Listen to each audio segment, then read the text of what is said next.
Hello friends, कैसे हैं आप सर। फ्रेंड्स, जो विजन एग्जाम का टेस्ट सीरीज जो सॉल्व करा रही थी मैं, उसका सेकंड पार्ट आज देख लेते हैं। तो चलिए पहला क्वेश्चन स्टार्ट करते हैं। पहला क्वेश्चन है, निम्नलिखित कथनों पर विचार कीजिए। संविधान सभा की प्रथम बैठक 9 दिसंबर 1946 को आयोजित हुई थी। एकदम सही। डॉक्टर राजेंद्र प्रसाद के संविधान सभा के अस्थायी अध्यक्ष बनने से पूर्व डॉक्टर सच्चिदानंद सिन्हा अस्थायी अध्यक्ष थे। बिल्कुल सही। तो आपका कथन कौन सा सही हो जाएगा फ्रेंड्स? ये दोनों कथन सही होगा। फ्रेंड्स, आपको मालूम है कि संविधान सभा के अस्थायी अध्यक्ष तो डॉक्टर राजेंद्र प्रसाद थे, लेकिन उपाध्यक्ष कौन थे? तो उपाध्यक्ष आपके कौन थे? ये दो उपाध्यक्ष थे आपके। तो ये पहले अध्यक्ष उपाध्यक्ष थे वीटी कृष्णामाचारी और दूसरे थे आपके एचसी मुखर्जी। तो संविधान सभा के दो उपाध्यक्ष थे, एक थे आपके वीटी कृष्णामाचारी और दूसरे थे एचसी मुखर्जी। फिर नेक्स्ट क्वेश्चन देखते हैं। निम्नलिखित कथनों पर विचार कीजिए। संविधान दिवस प्रतिवर्ष 26 नवंबर को मनाया जाता है। बिल्कुल सही। भारतीय संविधान की प्रारूप समिति का गठन 9 अगस्त 1947 को डॉक्टर बी आर अम्बेडकर की अध्यक्षता में किया गया। बिल्कुल सही। तो आपका ऑप्शन कौन सा सही हो जाएगा? सी। एक और दोनों सही है। ये कथन कारण वाला क्वेश्चन देख लेते हैं। 26 जनवरी 1950 को भारत की संवैधानिक स्थिति संपूर्ण प्रभुत्व संपन्न लोकतंत्रात्मक गणराज्य थी। बिल्कुल सही। भारतीय संविधान की उद्देशिका में समाजवादी पंथ निरपेक्ष शब्द प्रारंभ से ही शामिल थे। गलत। समाजवादी, पंथ निरपेक्ष और अखंडता, ये तीन शब्द क्या किए थे? 42वां संविधान संशोधन 1976 को संविधान की प्रस्तावना में जोड़े गए थे। तो ये गलत हो जाएगा। तो ऑप्शन कौन सा सही हो जाएगा? कथन सही है, कारण गलत है। यानी ए सही है, आर गलत है, ऑप्शन सी सही हो जाएगा। फिर नेक्स्ट क्वेश्चन देखते हैं आपका। निम्नलिखित कथनों पर विचार कीजिए। उपर्युक्त में से कितने राज्य सामान्यतः चाय उत्पादक राज्यों के रूप में जाने जाते हैं? तो देख लेते हैं। असम, ये भी चाय उत्पादक है। ये केरल चाय उत्पादक राज्य है। हिमाचल प्रदेश ये भी है। त्रिपुरा ये भी चाय उत्पादक राज्य है।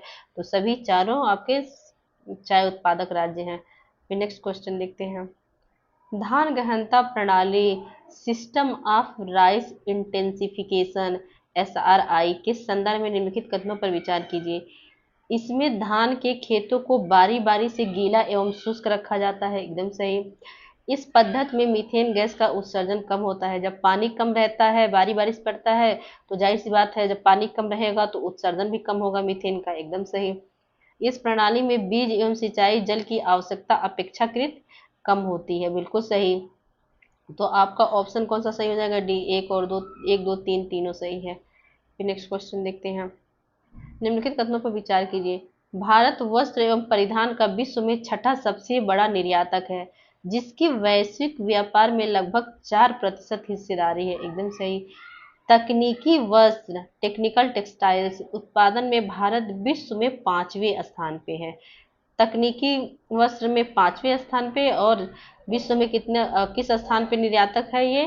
तो छठा निर्यातक देश है। तो आपका ऑप्शन दोनों सही है। तो कौन सा सही हो जाएगा? सी सही हो जाएगा। ए और दो दोनों सही है। फिर नेक्स्ट क्वेश्चन देखते हैं। 2025-26 के सत्र से पहले अग्रिम अनुमान पर आधारित निम्नलिखित कथनों पर विचार करें। खरीफ 2025-26 सत्र में चावल का उत्पादन 12.45 करोड़ टन के साथ अब तक के सर्वोच्च स्तर पर पहुंचने का अनुमान है। बिल्कुल सही। खरीफ 2025-26 में दलहनों का कुल उत्पादन बढ़कर 80 लाख टन होने का अनुमान है। गलत। फ्रेंड्स, ये जो अनुमान है 74 लाख टन होने का अनुमान है, और ये पहले था 77 लाख टन। तो ये 77 लाख टन से घट के 74 लाख टन होने का अनुमान है। यानी दलहनों का उत्पादन घटा है। किन दलहनों का? अरहर का और उड़द का। अरहर और उड़द दो ऐसे दाल हैं जिनका उत्पादन घटा है। तो ये आपका स्टेटमेंट गलत हो जाएगा। तो ऑप्शन कौन सा सही हो जाएगा? केवल एक। ये क्वेश्चन देखते हैं। ये कथन कारण वाले क्वेश्चन है। भारत के ग्रामीण क्षेत्रों में प्रचंड बेरोजगारी व्यापक रूप से पाई जाती है। बिल्कुल सही। फ्रेंड्स, प्रचंड बेरोजगारी सामान्यतः कृषि क्षेत्र में पाई जाती है। कृषि क्षेत्र में अब मान लीजिए किसी क्षेत्र में 5 लोगों के कार्य करने की आवश्यकता है, लेकिन इस क्षेत्र में 5 लोग ना होकर इसमें 8 लोग काम कर रहे हैं, लेकिन अगर इनमें से 3 लोग को निकाल दिया जाए तो 5 लोग जितना काम कर रहे थे तो ये 8 लोग भी उतने ही काम कर रहे हैं। लेकिन अगर इसमें से 3 लोग को निकाल दिया जाए, 5 लोग बचे, तब भी उतने ही काम कर रहे हैं। मतलब इन 3 लोगों की जो उत्पादन क्षमता है, सीमांत उत्पादकता है, वो शून्य है, मतलब ये फालतू में है। तो ये जो 3 लोग हैं ये बेरोजगार है एक तरह से देखा जाए, क्योंकि जो जेन्युइन जरूरत है काम करने की वो मात्र 5 लोगों की, 5 लोग ही उतना काम कर ले रहे हैं, लेकिन 3 लोग एक्स्ट्रा इसमें आ जा रहे हैं। तो ये जो 3 लोग एक्स्ट्रा इसमें फालतू में काम कर रहे हैं ये एक तरह से प्रच्छन्न बेरोजगार हैं। तो ये अक्सर ग्रामीण क्षेत्रों में कृषि क्षेत्र में पाया जाता है। कृषि क्षेत्र में प्रायः आवश्यकता से अधिक श्रमिक कार्य करते हैं, बिल्कुल सही, इसीलिए प्रच्छन्न बेरोजगारी पाई जाती है। तो आपका कथन सही है और कारण भी सही है, कारण कथन की व्याख्या भी कर रहा है। तो ऑप्शन कौन सा सही हो जाएगा?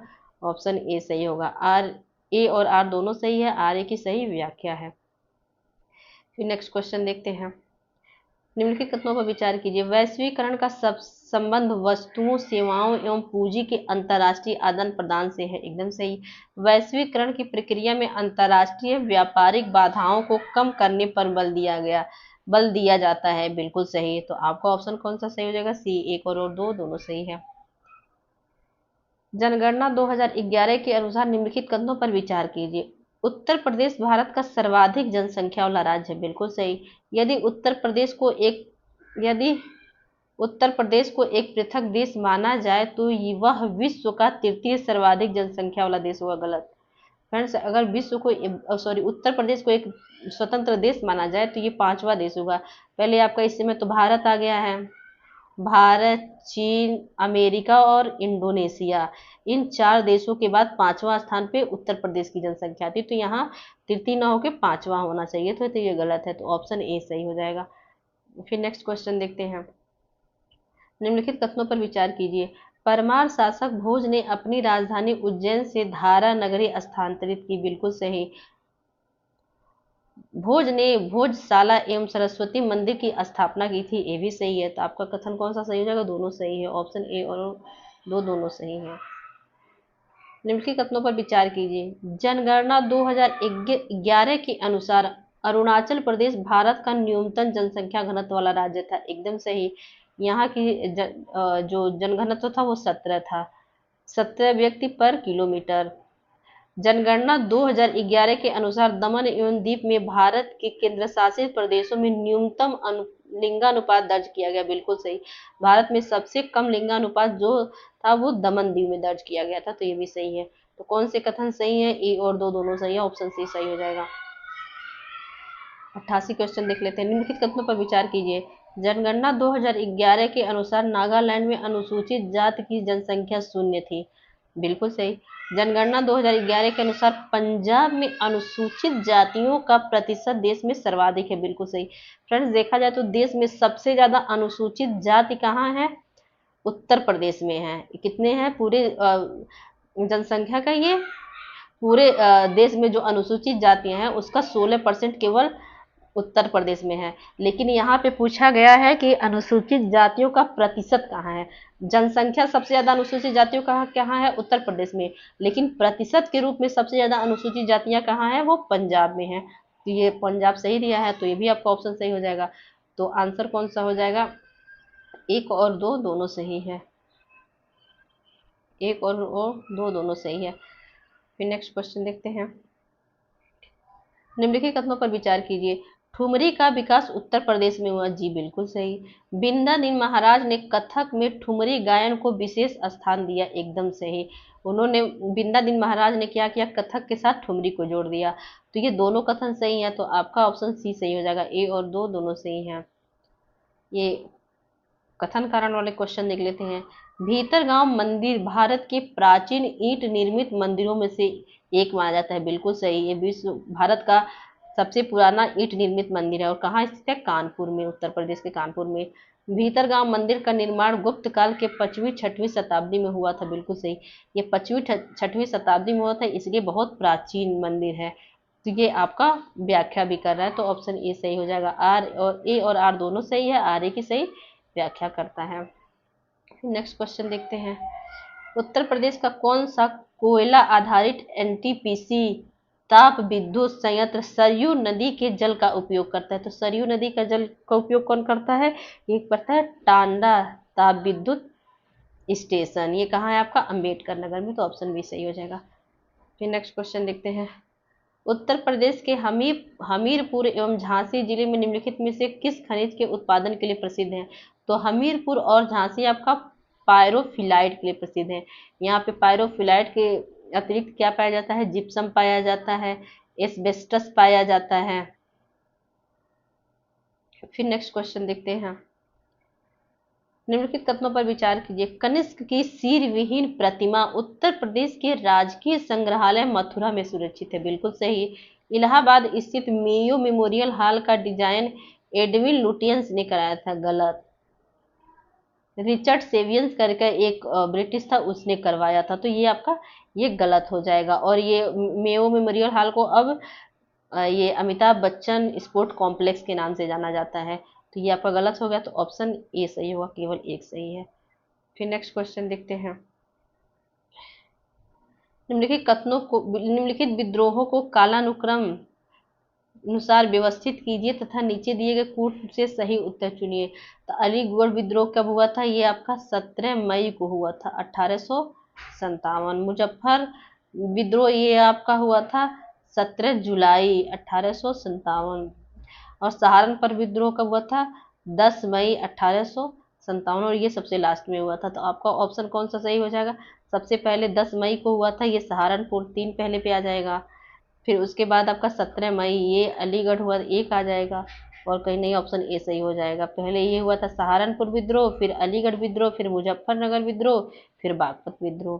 फिर नेक्स्ट क्वेश्चन देखते हैं। निम्नलिखित कथनों पर विचार कीजिए। बुरहान उल मुल्क सआदत खां अवध के स्वतंत्र राज्य का संस्थापक था। बिल्कुल सही। सआदत खान ने सैयद बंधुओं के विरुद्ध मोहम्मद शाह का समर्थन किया था। बिल्कुल सही। जो सैयद बंधु थे वो जो मुगल शासक थे उस वहाँ पे वो क्या करने थे? किंग मेकर का रोल निभाने लगे थे सैयद बंधु। इन्होंने फर्रुखसियार, रफ़ी उर दर्जात, रफ़ी उर दौला जैसे जो मुगल शासक थे उनकी नियुक्ति की। लेकिन इन सैयद बंधुओं से एक तरह से देखा जाए तो विरुद्ध इनसे विद्रोह करके जो मोहम्मद शाह था वो मुगल शासक बना। और उसका समर्थन किसने किया? सहायता कौन किया? ये सआदत खान ने। तो आपका ऑप्शन कौन सा सही हो जाएगा? दोनों सही है। तो सी सही हो जाएगा। ए और दो दोनों सही है। फिर नेक्स्ट क्वेश्चन देखते हैं। ये आपका सूचीबंदी है, सूची 2 से मिलाना है। बारदोली सत्याग्रह जो 1928 में हुआ तो सबको मालूम, ये सरदार पटेल के साथ यहाँ पे नेतृत्व किए थे। भारतीय किसान विद्यालय इसकी स्थापना की थी एनजी रंगा ने। प्रजा बंगाल पार्टी इसकी स्थापना की थी फजलुल हक ने। और बर्खास्त संघर्ष से सबको मालूम है स्वामी श्रद्धानंद सरस्वती इसमें बहुत बड़ा रोल प्ले किए थे। तो आपका ऑप्शन कौन सा सही हो जाएगा? ए का 3, ए का 3, बी का 1, सी का 2, डी का 4। ऑप्शन ए सही है। फिर नेक्स्ट क्वेश्चन देखते हैं। निम्नलिखित घटनाओं को कालानुक्रम अनुसार व्यवस्थित कीजिए तथा नीचे दिए गए कूट से सही उत्तर चुनिए। तो फ्रेंड्स ये सबसे पहले क्या हुआ था? जो डॉक्टर सत्यपाल और सैफुद्दीन किचलू थे ये रोलट एक्ट के विरुद्ध में विद्रोह कर रहे थे, एक तरह धरना प्रदर्शन कर रहे थे, विरोध का उसका रॉलेट एक्ट का विरोध कर रहे थे। तो इनकी सबसे पहले गिरफ्तारी हुई थी। तो ये आपकी 9 अप्रैल को हुई थी। 9 अप्रैल 1919 को इनकी गिरफ्तारी हुई थी। तो उसके जब इनकी गिरफ्तारी हुई थी, इनकी गिरफ्तारी के विरोध में जलियांवाले बाग में जो इनके समर्थक थे वो सभा कर रहे थे। तो वहां पे जनरल डायल ने उनपे गोलियां चला दी। तो ये घटना हुआ था, जलियांवाला बाग हत्याकांड हुआ था 13 अप्रैल को हुआ था 1919 को। तो सबसे पहले आपका सत्यपाल और सैफुद्दीन किचलू की गिरफ्तारी आ जाएगी, फिर ये जलियांवाला बाग हत्याकांड आ जाएगा, फिर उसके बाद 1919 में दिसंबर 1919 में अमृतसर का कांग्रेस अधिवेशन हुआ था। आपका ऑप्शन कौन सा सही हो जाएगा? 3-1-2, 3-1-2 ऑप्शन ए सही हो जाएगा। नेक्स्ट क्वेश्चन देखते हैं। निम्नलिखित में से किस अधिनियम द्वारा ब्रिटिश सरकार ने भारत में कंपनी के कार्यों पर नियंत्रण स्थापित करने हेतु बोर्ड ऑफ कंट्रोल की स्थापना की? तो फ्रेंड बोर्ड ऑफ कंट्रोल की स्थापना पिट्स इंडिया एक्ट 1784 के द्वारा हुई थी। फिर नेक्स्ट क्वेश्चन देखते हैं। प्रथम आंग्ल मराठा युद्ध ये किसके शासन के काल में हुआ था? वॉरेन हेस्टिंग के। द्वितीय आंग्ल मराठा युद्ध कब हुआ था? लॉर्ड वेलेस्ली के काल में। तो प्रथम आंग्ल मराठा हुआ था ये आपका 1775 से 82 तक हुआ था। द्वितीय आंग्ल मराठा युद्ध ये 1803 से 1805 के बीच में हुआ था। तृतीय आंग्ल मराठा युद्ध जिसमें वायसराय लॉर्ड हेस्टिंग था, ये हुआ था 1817 1818 तक। तो ये आपका तीनों मैच हुआ है। तो ऑप्शन कौन सा सही हो जाएगा? कौन से युग में सुमेलित है? सभी तीन सुमेलित हैं, ऑप्शन सी सही हो जाएगा। फिर नेक्स्ट क्वेश्चन देखते हैं।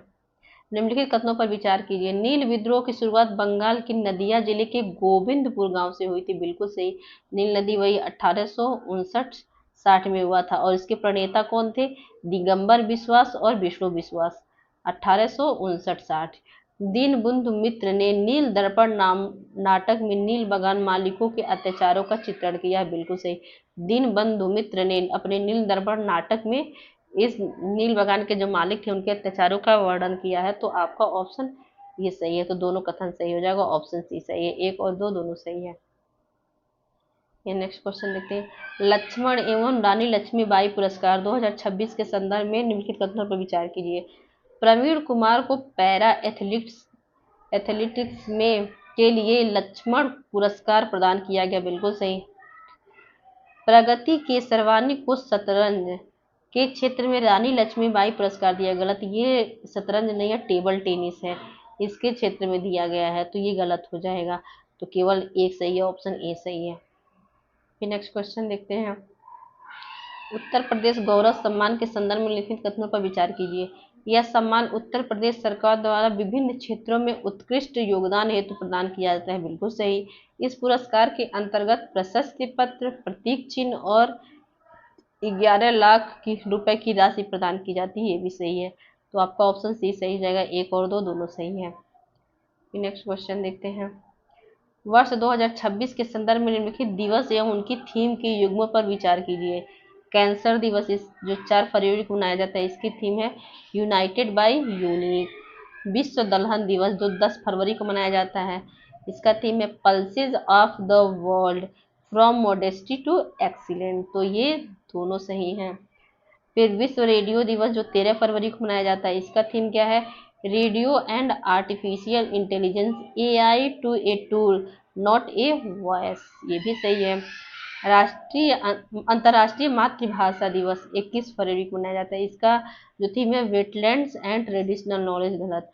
जो ये वेटलैंड्स एंड ट्रेडिशनल नॉलेज है, ये थीम है वेटलैंड दिवस का, यानी विश्व आर्द्र भूमि दिवस को, जो 2 फरवरी को मनाया जाता है। और जो अंतर्राष्ट्रीय मातृभाषा है, इसका थीम है, ये है youth voice for multi disciplinary language. तो ये आपका ऐसे थीम है। तो ये आपका ऑप्शन गलत हो जाएगा, चौथा। तो पूछा क्या है इसका? पूछा क्या है, देखते हैं क्या पूछा गया। ये आपका गलत था, चौथा सब मैच था। फिर इसका देखते हैं क्वेश्चन क्या पूछा गया। उपर्युक्त युग्मों में से कौन सा सुमेलित नहीं है? तो केवल 4 सुमेलित नहीं और सब सही सुमेलित है। निम्नलिखित में से किसे वर्ष 2026 के ग्लोबल टीचर प्राइज से सम्मानित किया गया है? ये है भारत की रूबल नागी। फिर नेक्स्ट क्वेश्चन देखते हैं। निम्नलिखित में से कौन सा देश 1 जनवरी 2026 को आधिकारिक रूप से यूरोजोन का 21वां सदस्य बन गया है? तो ये बना है आपका बुल्गारिया। फिर नेक्स्ट क्वेश्चन देखते हैं। निम्नलिखित में से कौन सी गैस धान के जलमग्न खेतों से सर्वाधिक मात्रा में उत्सर्जित होती है तथा वैश्विक तापन ग्लोबल वार्मिंग में योगदान करती है? तो आपकी मीथेन है। धान के खेतों में पानी भरा रहता है, जिसकी वजह से मीथेन गैस उत्पादित होती है वहां से। नेक्स्ट क्वेश्चन देखते हैं। निम्नलिखित में से कौन सा स्मृति प्रकार विद्यालय में अर्जित तथ्यों एवं सामान्य ज्ञान से सर्वाधिक संबंधित है? ये है आपका अर्थगत स्मृति। फिर नेक्स्ट क्वेश्चन देखते हैं। निम्नलिखित कथनों पर विचार कीजिए। भारतीय संविधान राज्य को सामाजिक एवं शैक्षणिक रूप से पिछड़े वर्गों के लिए विशेष प्रावधान करने की अनुमति देता है। बिल्कुल सही। अनुच्छेद 14 के अंतर्गत विधि के समक्ष समानता का अर्थ सभी व्यक्तियों के साथ हर परिस्थिति में समान व्यवहार करना है। गलत। फ्रेंड्स, सभी व्यक्तियों के साथ हर परिस्थिति में समान व्यवहार करना नहीं है। अब कोई अमीर है कोई गरीब है, दोनों के साथ समान व्यवहार कैसे किया जा सकता है? इसकी परिस्थिति अलग है, इसकी परिस्थिति अलग है। एक आदमी गरीब है, कुछ समय बाद वो अमीर हो गया, तो दोनों परिस्थिति में उसके साथ समान व्यवहार नहीं किया जा सकता। यहाँ होना चाहिए समान परिस्थिति में समान व्यवहार किया जाता है। तो इस जो आर्टिकल 14 है, इसके अंतर्गत विधि के समक्ष समानता का अर्थ होता है समान परिस्थितियों में समान व्यवहार करना, और यहाँ दे दिया हर परिस्थिति में समान व्यवहार करना, तो ये गलत हो जाएगा। तो ऑप्शन कौन सा सही है? केवल एक। नेक्स्ट क्वेश्चन देखते हैं।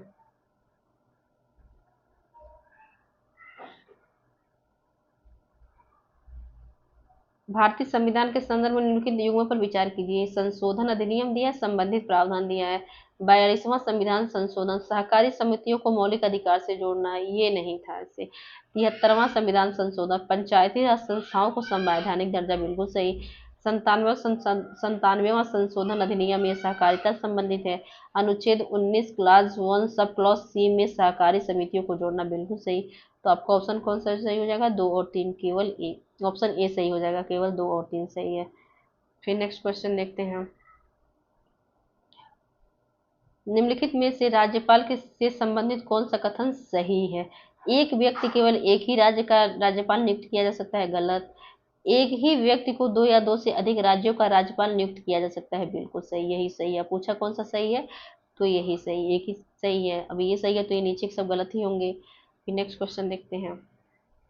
भारतीय संविधान के किस अनुच्छेद के अंतर्गत संसद को राज्य सूच के विषय पर भी अंतर्राष्ट्रीय संधियों के करारों के कार्यान्वयन हेतु कानून बनाने की शक्ति प्राप्त है? ये आर्टिकल 253 है। जब अंतर्राष्ट्रीय संधि या जो कानून है उसको लागू करने के लिए जब राज्य सूची पर केंद्र भी कानून बनाती है, तो वो किस अनुच्छेद के अंतर्गत? ये अनुच्छेद 253 के अंतर्गत। फिर नेक्स्ट क्वेश्चन देखते हैं। वित्त आयोग के संदर्भ में लिखित कथनों पर विचार कीजिए। वित्त आयोग का गठन संविधान के अनुच्छेद 280 के अंतर्गत किया जाता है, बिल्कुल सही। वित्त आयोग अपना प्रतिवेदन राष्ट्रपति को प्रस्तुत करता है, एकदम सही, दोनों कथन सही है। तो सी ऑप्शन सही होगा, 1 और 2 दोनों सही है। भारत के महान न्यायवादी के संदर्भ में लिखित कथनों पर विचार कीजिए। महान्यायवादी ऐसा व्यक्ति होता है जो उच्चतम न्यायालय का न्यायाधीश नियुक्त होने की योग्यता रखता है, बिल्कुल सही। महान्यायवादी को संसद के दोनों सदनों की कार्यवाही में भाग लेने का अधिकार होता है, परंतु मतदान करने का अधिकार नहीं होता, बिल्कुल सही। क्योंकि वो सदन का सदस्य नहीं होता था, मतदान नहीं कर सकता। तो आपका ऑप्शन दोनों सही है। तो आंसर कौन सा हो जाएगा? सी, 1 और 2 दोनों सही है। फिर नेक्स्ट क्वेश्चन देखते हैं। संघ लोक सेवा आयोग यूपीएससी के संदर्भ में निम्नलिखित कथनों पर में से कौन सा सही है? संघ लोक सेवा आयोग को कार्य शक्तियां केवल संविधान से प्राप्त होती है, नहीं, केवल संविधान से नहीं, और संसद के कानून है उससे भी प्राप्त होती है। संघ लोक सेवा आयोग को कार्य शक्तियां संविधान, संसदीय कानून, कार्यकारी आदेश एवं परंपराओं से प्राप्त होती है, तो ये सही है। तो कौन सा कथन सही है? तो यही सही है। जब ये सही है तो सब और गलत ही होंगे। फिर नेक्स्ट क्वेश्चन देखते हैं। भारतीय देखते हैं, एक मिनट। भारतीय संविधान के अनुसार संघ के सरकारी कार्यों में अंग्रेजी भाषा के प्रयोग के संबंध में निम्नलिखित में से कौन सा कथन सही है? तो अंग्रेजी भाषा का प्रयोग केवल 5 वर्ष के लिए अनुमत था, गलत। अंग्रेजी भाषा का प्रयोग 10 वर्षों के लिए अनुमत था, गलत। अंग्रेजी भाषा का प्रयोग 15 वर्षों के लिए अनुमत था, सही। स्टार्टिंग में ये प्रावधान किया गया था कि शासन में जो अंग्रेजी का प्रयोग है वो 15 वर्षों के लिए किया जाएगा, अर्थात 1965 तक किया जाएगा। फिर नेक्स्ट क्वेश्चन देखते हैं। लवणी मृदा के संदर्भ में निम्नलिखित कथनों पर विचार कीजिए। लवणी मृदा में सोडियम एवं अन्य लवणों की मात्रा अधिक होती है, बिल्कुल सही। भारत में लवणी मृदा को रेह, ऊसर एवं कल्लर भी कहा जाता है, एकदम सही। तो आपका दोनों कथन सही है। तो कथन कौन सा? ऑप्शन डी सही हो जाएगा, ए और 2 दोनों सही है। नेक्स्ट क्वेश्चन देखते हैं। निम्नलिखित में से किस मृदा में तीव्र निक्षालन लीचिंग की प्रक्रिया पाई जाती है? तो ये पाई जाती है लेटराइट मृदा में। लेटराइट मृदा में ये ऐसी मृदा है जहाँ ज़्यादा बारिश होती है, तो बारिश के पानी के साथ जो ऊपर का ह्यूमस होता है, जो और भी कैल्शियम या ह्यूमस जो तत्व होते हैं, वो पानी की बूंद के साथ रिस रिस कर नीचे वाले लेयर में चले जाते हैं, तो यही लेटराइट मृदा की पहचान होती है। तो ये आपका इस जो ये पानी के साथ बूंद रिस रिस कर जो न्यूट्रिएंट नीचे चले आते हैं, तो इसी को निक्षालन बोलते हैं। तो ये आपका ऑप्शन सी सही हो जाएगा। फिर नेक्स्ट क्वेश्चन देखते हैं। निम्नलिखित महासागरीय धाराओं में से कौन सी शीत महासागरीय धारा है? अटलांटिक, उत्तरी अटलांटिक धारा ये गर्म है, गल्फ स्ट्रीम ये भी गर्म धारा है, कैनरी धारा ये आपकी ठंडी जल धारा है, तो ऑप्शन सी सही हो जाएगा। फिर नेक्स्ट क्वेश्चन देखते हैं।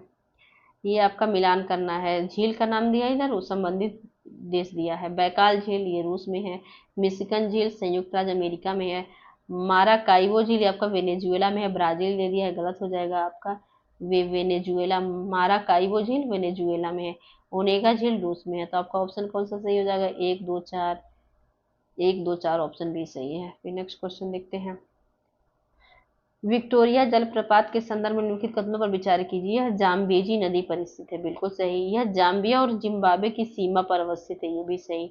तो कथन कौन से सही है? ऑप्शन डी सही है, 1 और 2 दोनों सही है। नेक्स्ट क्वेश्चन देखते हैं। जैविक अनुक्रम इकोलॉजिकल सक्सेशन के संदर्भ में निम्नलिखित कथनों में से कौन सा सही है? तो आपका देख लेते हैं। किसी एरिया में पहले क्या होता है, कोई जैसे मृदा होती है तो कोई भी कुछ भी होता है तो पूरा ये नग्न होता है, कुछ भी यहाँ नहीं होता है चट्टान पे, तो ये नग्नीकरण पहले होता है। फिर वहां से कुछ प्रजातियां आती हैं, यहाँ बसने लगती हैं, तो उसके बाद प्रवास होने लगता है। ये प्रवास होने लगता है, प्रवास दूसरी स्थापना, फिर स्थापना यहाँ पे स्थापित होने लगती हैं, तो स्थापना होता है। फिर उसके बाद कई सारी प्रजातियां जो आती हैं आपस में संघर्ष करने लगती हैं, तो उसके बाद संघर्ष आता है। तो संघर्ष करेंगे तो एक दूसरे को प्रतिक्रिया करेंगे, उसके बाद ये आएगा प्रतिक्रिया करते करते स्थिरीकरण आता है, वो अस्थायी रूप में आ जाती है, तो ये स्थिरीकरण होता है। तो आपका ऑप्शन ए सही है, यही इनका सही क्रम है। फिर नेक्स्ट क्वेश्चन देखते हैं। निम्नलिखित कथनों पर विचार कीजिए। विषुवतीय वायुओं में वर्ष भर उच्च तापमान एवं भारी वर्षा होती है, बिल्कुल सही। विषुवतीय वायुओं में जैव विविधता एवं जैव भार सर्वाधिक होता है, बिल्कुल सही। तो आपका कौन सा कथन सही है? डी सही है, ऑप्शन ए और 2 दोनों सही हैं। फिर नेक्स्ट क्वेश्चन देखते हैं। पारिस्थितिकी तंत्र इकोसिस्टम शब्द का प्रयोग सर्वप्रथम किस वैज्ञानिक ने किया था? ये किया था आपका एजी टांसले ने, ऑप्शन सी सही है। पारिस्थितिकी निकेत के संदर्भ में निम्नलिखित में से कौन सा असत्य है? तो यहाँ असत्य कथन पूछा है। संसाधनों का समान वितरण होने पर एकल प्रजाति का प्रभुत्व कम हो जाता है, बिल्कुल सही। जब सब कुछ समान प्रभुत्व हो समान संसाधन मिलेगा तो सबका प्रभुत्व समान रहेगा, तो एकदम ही सही है। एक जाति का प्रभुत्व कम हो जाता है, यानी सबका एक तरह से समान प्रभुत्व हो जाता है, तो ये सही है। पर्याप्त संसाधनों की उपलब्धता होने पर प्रजातियों की संख्या बढ़ती है। जब संसाधन ज्यादा रहेंगे तो प्रजातियां भी ज्यादा रहेंगी, ये भी सही है। प्रबल प्रजातियां सामान्यतः विस्तृत निकेत पर अधिकार करती हैं, जाहिर सी बात है जो प्रबल रहेगा विस्तृत अधिकार ले लेगा। संसाधनों की अधिकता होने पर पारिस्थितिकीय निकेत में प्रजातियों की संख्या घट जाती है, गलत है।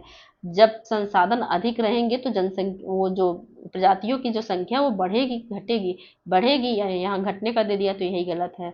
तो ऑप्शन कौन सा गलत होगा? ऑप्शन डी, यही गलत है, तो यही सही होगा क्योंकि गलत पूछा है। नेक्स्ट क्वेश्चन देखते हैं। पंचायती राज से संबंधित निम्नलिखित कथनों पर विचार कीजिए।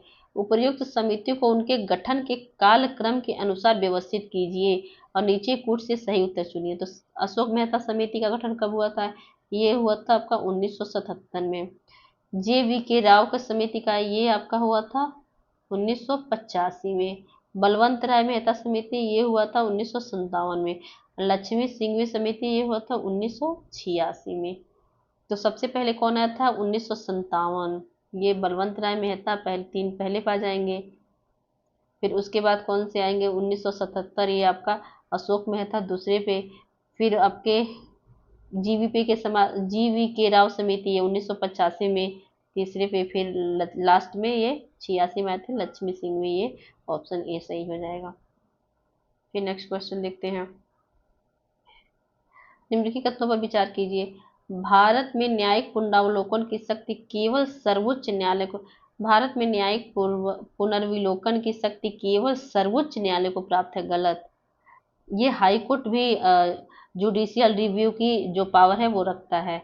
उच्च न्यायालय भी विधियों एवं कार्यपालिका के आदेशों की संवैधानिकता की जांच कर सकते हैं, बिल्कुल सही। ये 226 के तहत रिट जारी करते हैं, देखते हैं कि सही है कि नहीं, फिर रिट जारी कर देते हैं। ये सब और आर्टिकल 13, आर्टिकल 226, इन सबों से इनको जो न्यायिक पुनर्विलोकन है उसकी क्षमता उसकी शक्ति प्राप्त होती है। तो ये भी कर सकते हैं, तो हाई कोर्ट भी कर सकते हैं, तो ये सही है। यहाँ केवल सुप्रीम कोर्ट दे दिया है तो ये गलत हो जाएगा। तो कौन सा कथन सही है, तो केवल 2 सही हो जाएगा। नेक्स्ट क्वेश्चन देखते हैं हम। निम्नलिखित कथनों पर विचार कीजिए। भारतीय संसद में लोकसभा, राज्यसभा एवं मंत्रिपरिषद शामिल होते हैं। भारतीय संसद में आपका लोकसभा, राज्यसभा और राष्ट्रपति शामिल होते हैं। जो मंत्रिपरिषद होता है इसी लोकसभा का ही भाग होता है, एक अलग अंग नहीं होता, तो ये गलत हो जाएगा। भारतीय संविधान में अनुच्छेद 79 के अनुसार संसद राष्ट्रपति तथा दोनों सदनों से मिलकर बनती है, बिल्कुल सही। तो कथन 2 केवल सही है, तो ऑप्शन बी सही हो जाएगा, केवल 2। फिर नेक्स्ट क्वेश्चन देखते हैं। निम्नलिखित कथनों पर विचार कीजिए। ध्वनि का तारतम्य पिच उसकी आवृत्ति पर निर्भर करता है, बिल्कुल सही। अगर आवृत्ति ज़्यादा है तो पिच ज़्यादा होगा, और आवृत्ति ज़्यादा होगी तो आवाज़ सुरीली निकलेगी, जैसे और लड़कियों का आवाज़ सुरीली होती है। अगर आवृत्ति कम है और पिच कम है तो आवाज़ मोटी होगी, जैसे लड़कों की आवाज़ होती है। तो फिर ये ऑप्शन ये एकदम बिल्कुल सही है। किसी भाषा में उच्चारित ध्वनि की सबसे छोटी इकाई को ध्वनिग्राम स्वनिम कहा जाता है, तो बिल्कुल सही। तो आपका कथन कौन सा सही हो जाएगा, आपका ये दोनों सही है, तो आपका ऑप्शन कौन सा सही हो जाएगा, सी। 1 और 2 दोनों सही है। फिर नेक्स्ट क्वेश्चन देखते हैं।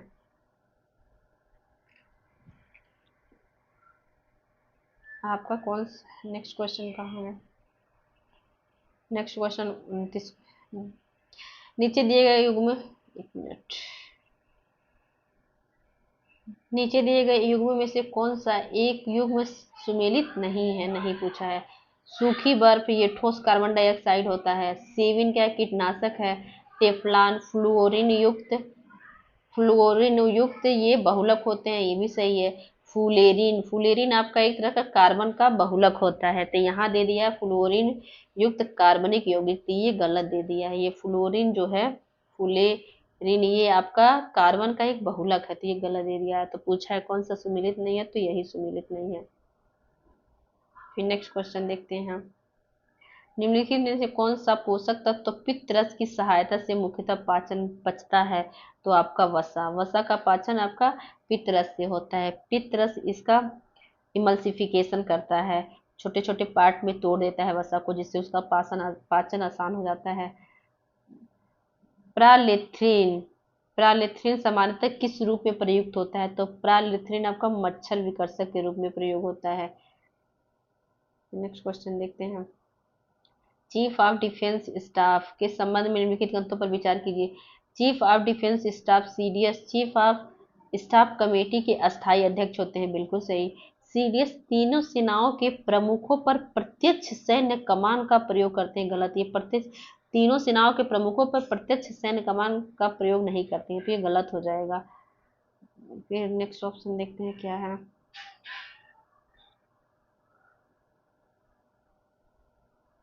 सीडीएस तीनों सेनाओं से संबंधित मामलों में रक्षा मंत्री के प्रधान सैन्य सलाहकार होते हैं, बिल्कुल सही। तो 1 और 3 सही है, 2 गलत है, तो 1 और 3 ऑप्शन सी सही हो जाएगा। फिर नेक्स्ट क्वेश्चन देखते हैं। भारतीय सेना द्वारा दूरस्थ क्षेत्रों में शिक्षा, आधारभूत सुविधाओं तथा स्थानीय जन समुदाय के कल्याण हेतु चलाए जाने वाले अभियान को क्या कहते हैं, तो भारतीय सेना द्वारा ये जो कार्यक्रम चलाए गए हैं वो चलाए गए हैं ऑपरेशन सद्भावना के तहत, तो ऑप्शन डी सही हो जाएगा। फिर नेक्स्ट क्वेश्चन देखते हैं। ये कोप से रिलेटेड क्वेश्चन है। निम्नलिखित कथनों पर विचार कीजिए। जलवायु परिवर्तन का 30वां कोप सम्मेलन कोप 30 वर्ष 2025 में ब्राजील के बेलेम में आयोजित है, बिल्कुल सही।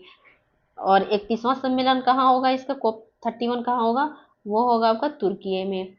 कॉप 30 में जस्ट ट्रांजिशन मैकेनिज्म को स्वीकार किया गया, जिसका उद्देश्य जीवाश्म ईंधनों से दूर जाने की प्रक्रिया में श्रमिकों एवं समुदायों के लिए न्याय संगत संक्रमण सुनिश्चित करना है, बिल्कुल सही। तो आपका ऑप्शन कौन सा सही हो जाएगा, 1 और 2 दोनों सही है, तो ऑप्शन सी सही हो जाएगा।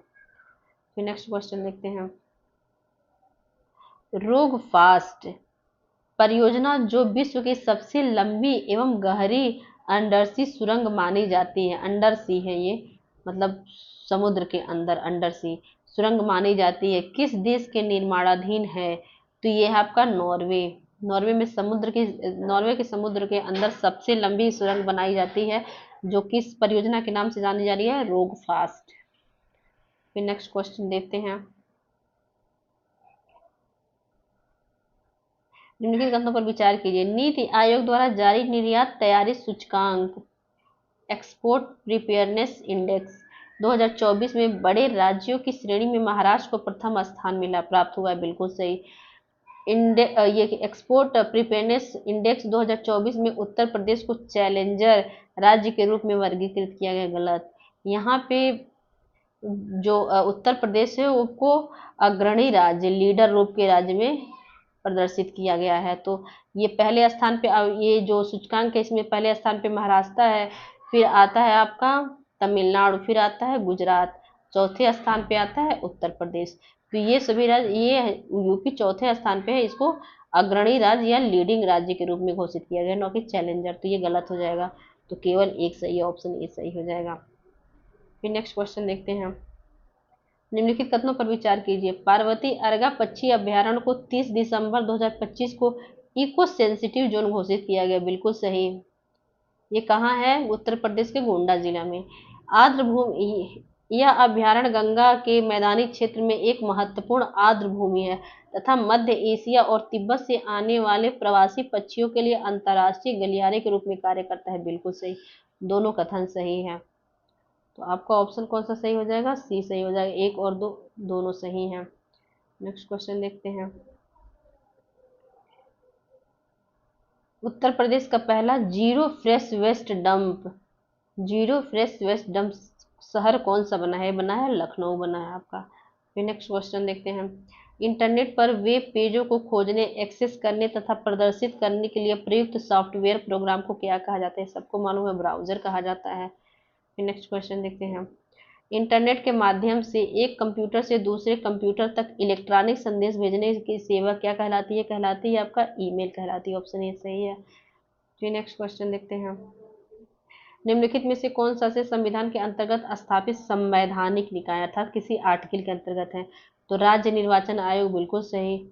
243 के अंतर्गत आ जाता है।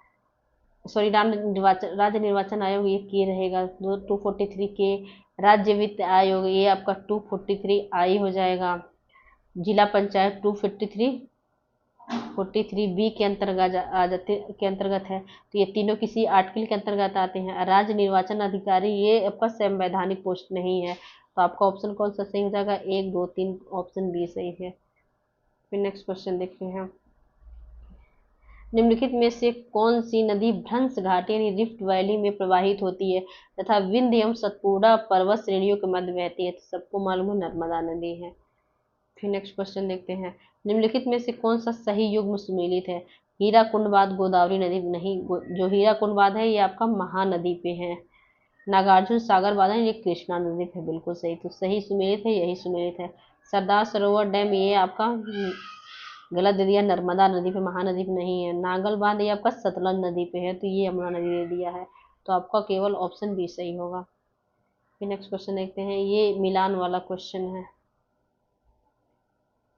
ये खनन क्षेत्र दिया है और इधर खनिज का नाम दिया है। जादूगोड़ा, सबको मालूम है जादूगोड़ा से क्या प्राप्त है? यूरेनियम। तलचर, जो उड़ीसा का तलचर है वहां से कोयला प्राप्त होता है। जावर, जो राजस्थान का जावर है वहां से सीसा प्राप्त होता है। और गुरु महिसानी, जो उड़ीसा के गुरु महिसानी है वहां से लौह प्राप्त होता है। तो एक का दो, एक ही मिलान से ऑप्शन मिल गया और कहीं एक का दो है नहीं है। एक का दो, बी का 1, सी का 4, डी का 3, ऑप्शन ए सही है। फिर नेक्स्ट क्वेश्चन देखते हैं। निम्नलिखित कथनों पर विचार कीजिए। उष्णकटिबंधीय क्षेत्रों में तितलियों की प्रजाति विविधता सर्वाधिक पाई जाती है, बिल्कुल सही। तितलियां अत्यधिक ठंडे क्षेत्रों में सर्वाधिक संख्या में पाई जाती हैं, गलत। जो तितलियां होती हैं ये उष्ण और आर्द्र क्षेत्रों में पाई जाती हैं, तो ये उष्णकटिबंधीय क्षेत्र में पाए जाएंगे। तो ऑप्शन ए केवल सही है, बी गलत है। तो केवल एक सही है, ऑप्शन ए सही हो जाएगा। फिर नेक्स्ट क्वेश्चन देखते हैं। सामान्य सापेक्षता सिद्धांत के अनुसार प्रकाश का मार्ग किसके कारण मुड़ जाता है? सामान्य सापेक्षता का सिद्धांत के अनुसार प्रकाश का मार्ग किसके अनुसार? तो ये फ्रेंड्स सापेक्षता का सिद्धांत अल्बर्ट आइंस्टीन ने दिया था। तो उनके अनुसार ये दिक्काल की वक्रता के कारण मुड़ जाता है। ये इस दिक्काल कहते हैं स्पेस टाइम को, स्पेस टाइम इसको मोड़ देती है। तो स्पेस टाइम की वक्रता के कारण ये सापेक्षता का सिद्धांत के अनुसार प्रकाश का मार्ग मुड़ जाता है। फिर नेक्स्ट क्वेश्चन देते हैं। इवेंट होराइजन शब्द किससे संबंधित है? ये ब्लैक होल से। फ्रेंड्स ब्लैक होल में मतलब एक ऐसा पॉइंट पाया जाता है जहाँ से कोई भी वस्तु रिटर्न नहीं आती, जो यहाँ जाएगी अंदर ही प्रवेश कर जाएगी, रिटर्न नहीं आएगी। उस पॉइंट को कहते हैं इवेंट होराइजन।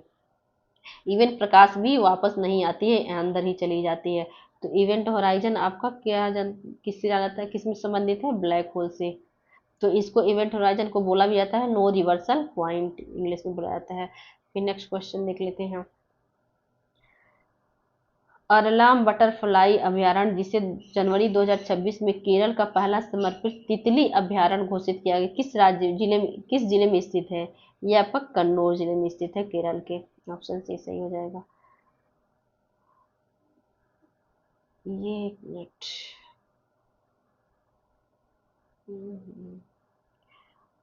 प्रोसोपिस जूलीफ्लोरा नामक आक्रामक विदेशी प्रजाति को हटाने हेतु तो मार्च 2026 में किस उच्च न्यायालय ने निर्देश जारी किए? तो ये किया था आपका मद्रास उच्च न्यायालय। मद्रास उच्च न्यायालय ने कहा था जो तमिलनाडु में प्रोसोपिस जूलीफ्लोरा एक एलियन प्रजाति है, इसकी संख्या बढ़ गई थी, तो इसको इस आक्रामक प्रजाति को हटाने के लिए मद्रास उच्च न्यायालय ने निर्देश जारी किए थे। फिर नेक्स्ट क्वेश्चन देखते हैं।